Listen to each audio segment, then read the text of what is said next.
Hello friends, welcome to my YouTube channel. तर आज मी बनवली होती झणझणीत चमचमीत अशी आंबट गोड दही कढी. चला तर मग सुरुवात करूया रेसिपीला. त्यासाठी एका बाउलमध्ये 1 वाटी दही घेतलं. त्यामध्ये मी ॲड केलं 1 छोटा चमचा बेसन आणि 1 चमचा हळद आणि 1 ग्लास पाणी. आता हे सर्व छान एकजीव करून घ्यायचं आहे.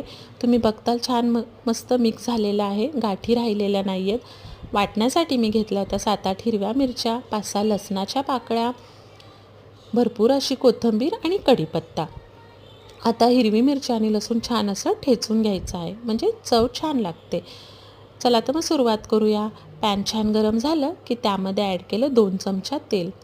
आता तेल छान तापलं की त्यामध्ये 1 चमचा मोहरी टाकायची. मोहरी छान तडतडली की त्यामध्ये टाकायचं 1 चमचा जिरं. जिरं छान तडतडलं की त्यामध्ये टाकायचा कढीपत्ता.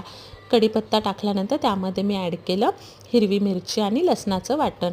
त्यानंतर त्यामध्ये मी थोडीशी हिंग ॲड केली आणि हे सर्व एकत्र छान परतून घेतलं.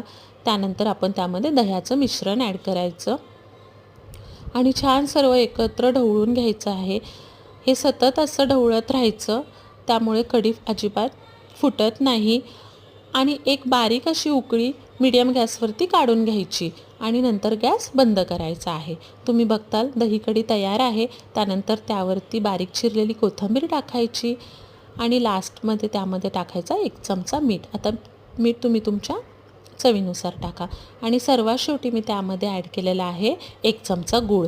तुम्ही साखरही ॲड करू शकता. तयार आहे मस्त अशी दही कढी.